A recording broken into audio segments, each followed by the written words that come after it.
Hello, and welcome to the latest episode of Tactical Heretic. My name is Guy Estes, and I am the Tactical Heretic. And today we're going to be testing a 44 Special low that I have been very keen on testing from Corbon, or as I call them, Speed Freaks. There are a couple of approaches to the ideas of where to get the best stopping power. Some prefer bullet mass, whereas others prefer bullet velocity. Corbon seems to be in that latter. They tend to pump up the velocities on their rounds a lot. So this 44 Special, probably the lightest bullet I've seen in 44 Special. It's a 165 grain, jacketed hollow point, and as you can maybe see, a very wide hollow point on there. Like I said, Corbon is fond of their high velocities. The published velocity with this load out of a 4-inch barrel is 1,050 feet per second. So I got my two 44s here, my GP 100 and my Blackhawk. So I've already chronographed them, and the results, interesting. Out of that GP 100 with its 3-inch barrel, low velocity, 1,087 feet per second. High velocity, 1,193 feet per second. So that came to a 5-shot average of 1,124 feet per second out of that 3-inch barrel. This is the first time we've seen this on this video channel, is where the load doesn't just match the published velocity, it actually exceeds it. Out of the Blackhawk with its 4.6-inch barrel, low velocity, 1,176 feet per second, high velocity, 1,230, with a 5-shot average of 1,210. So both of these, out of both of these guns, one of which has a shorter barrel than Corbon's test barrel, exceeding the published velocity. So I am very excited about that. Very interested to see what it is going to do in this gel. That lightweight bullet at that velocity, and with that big old hollow point that they had, lots of lead in there as well. See if you can see that again. Awful lot of lead inside that. And again, very wide hollow point, served at a high velocity, should give us really good performance. Like I said, I got a real good feeling about this. However, I do have my jugs of water on the end there in case I'm wrong, and I'll warn you right now, if it turns out I am wrong and disappointed in this, you will be subject to high decibel Tarzan-like screams of frustration echoing down the bayou. You might even see a grown man cry. But I'm feeling good about this. So we're going to start off with the GP 100 in the bare gel, see what happens there, and then go from there, shooting through t-shirt and denim, assuming it does well in the bare gel, and I am pretty confident it will. So let's get to the testing. Let's see what happens.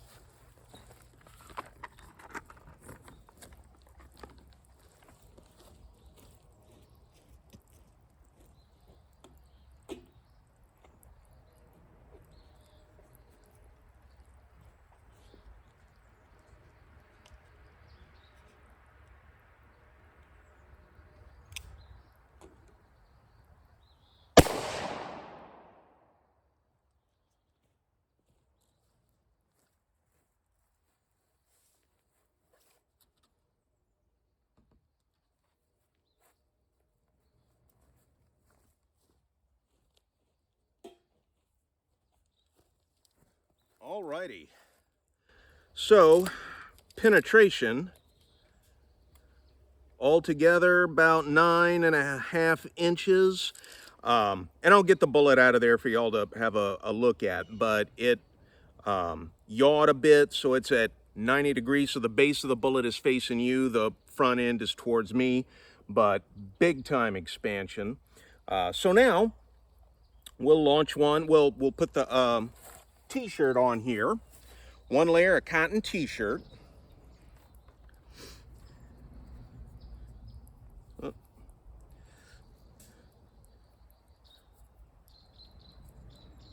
and we'll see what happens then.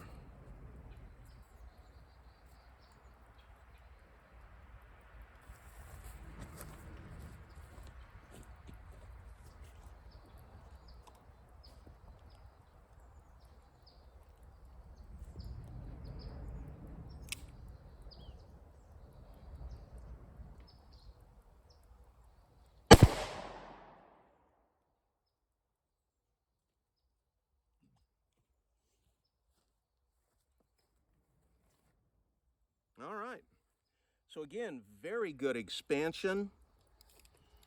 Penetration a little bit more. So now we're up to about 10 1/4 inches of penetration. And that's what we've seen pretty consistently between the bare gel and the one layer cotton t-shirt. There's not a tremendous difference there. One of my water jugs seems to have a leak, so I'm getting that out of here. So that leaves the denim. Let's see what happens then. 4 layers of denim.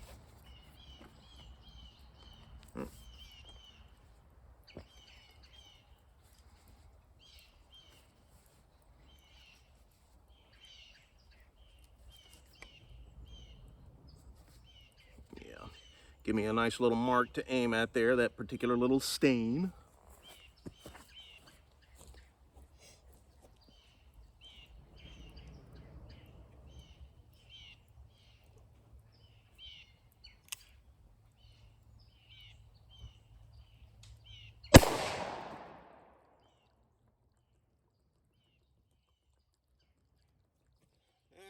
Crap.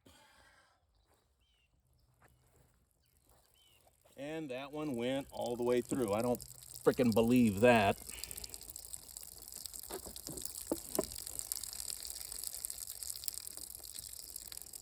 Ay, ay, ay.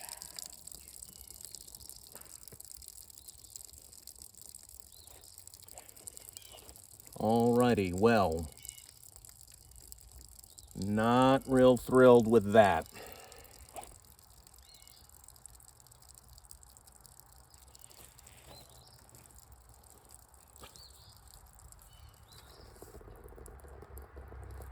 Let's try another one just to see what happens. This one just has a slow leak in it, so I think we can be all right.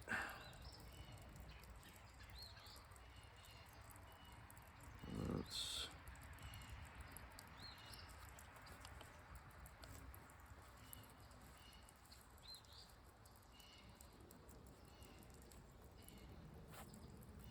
Oh, wait a minute. Yeah, okay.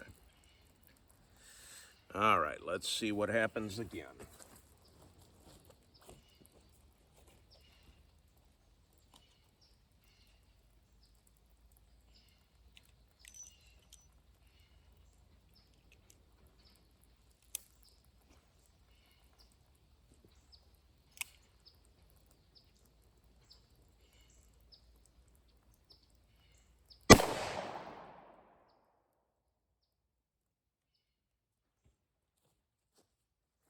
All right, this one stopped.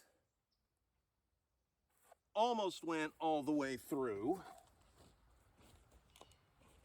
No expansion though, so yeah, I gotta confess, I am a tad disappointed. So that was at like just over 18 inches, 18 1/4 inches of expansion.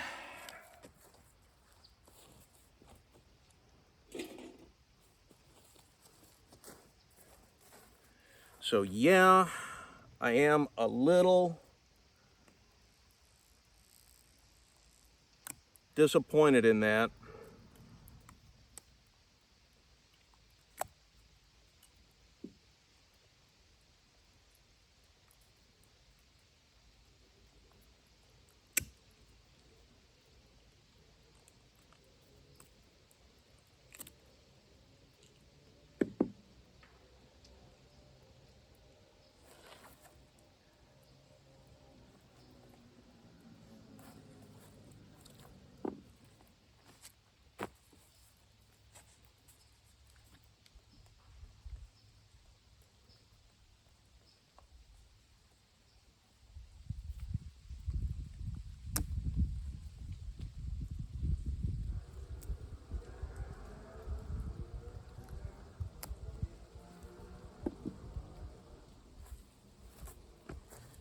Alrighty, so that y'all can get a better look at this. So that's the one that went into the bare gel. You can see that sucker just about pancaked. And again, like 9.5 inches of penetration. There's the one that went through the t-shirt, almost no difference. About another extra inch of penetration. And then the two that went through the denim, one of them passed clean through and through my backstop. This one stopped in the gel, and as you can see, no deformation on it except the rifling and how I scratched it up, pulling it out of there. But that was out of the GP. Let's see out of the slightly longer barreled Blackhawk. Let's see what happens then.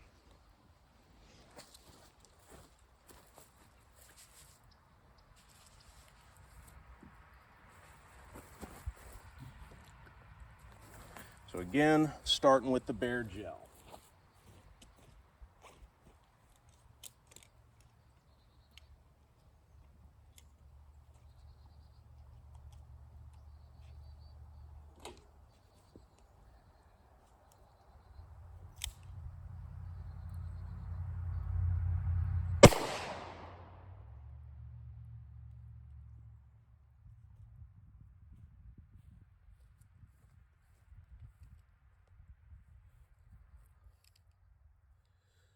So yeah, again, about 9 3/4, close to 10 inches of penetration. And again, very big expansion, as in the sucker nearly pancaked. So, next one, the cotton t-shirt.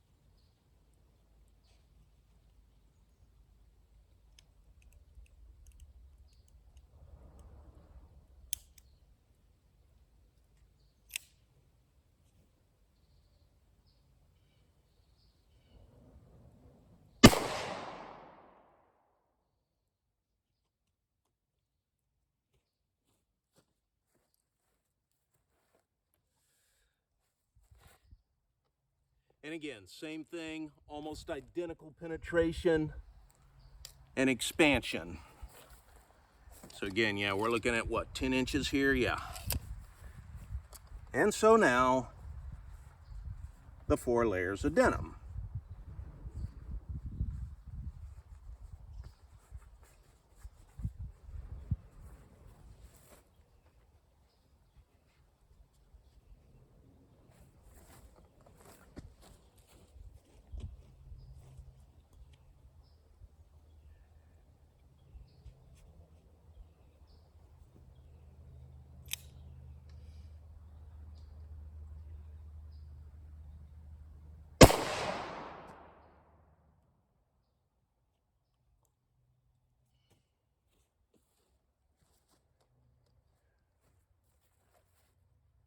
All right, better results this time. That little extra bit of velocity. Let's see here. So that one, we had right around 12 3/4 inches of penetration and good expansion as well. So I'll get those out of there. Y'all probably noticed, okay, I had this thing on the edge and it's thumping it pretty good. Giving a pretty good thumping here. So let me pull those out.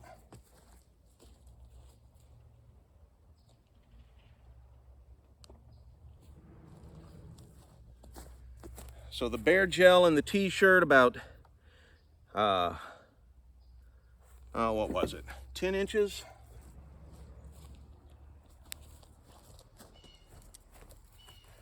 No. 9.5, 9 3/4 inches, and then through the denim, about 12.5, 12 3/4.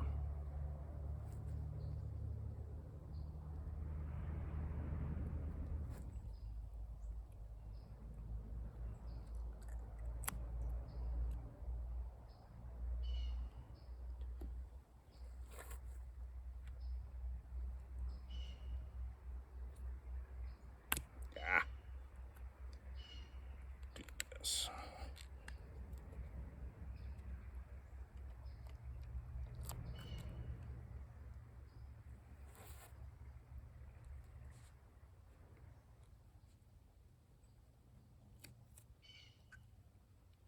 Alrighty.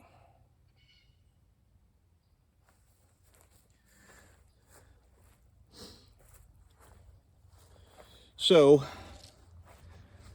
I'll show you the Bear Gel and the T-shirt ones together because, again, they're pretty much identical. I mean, looking, so yeah, there's the one, there's the other, and again, there's basically no difference between those.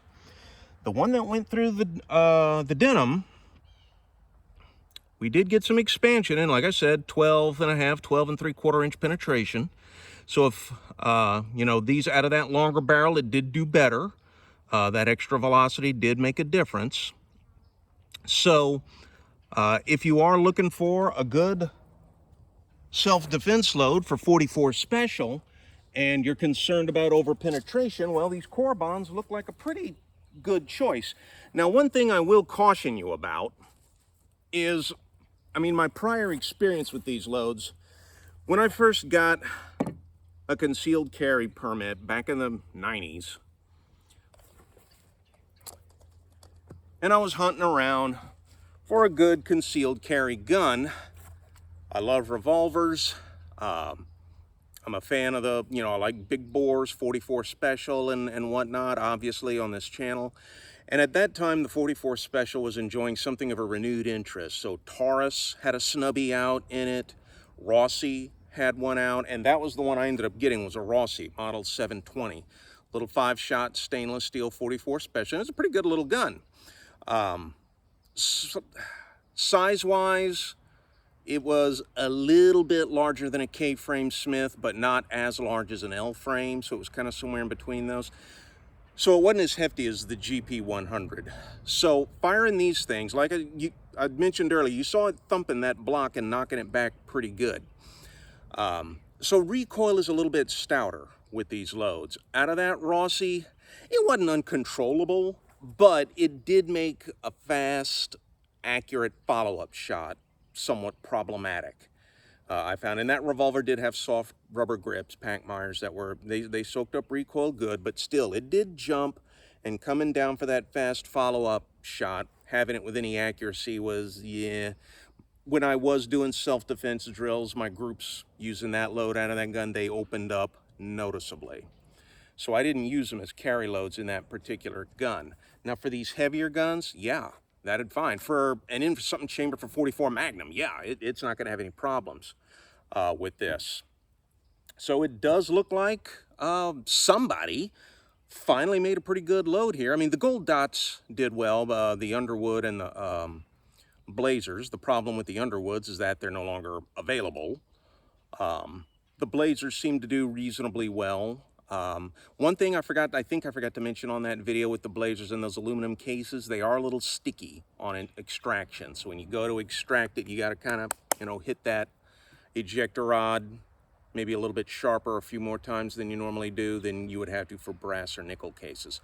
I have not been able to test out the actual gold dots because I have not been able to find any. Maybe that'll change somewhere here in the near future, but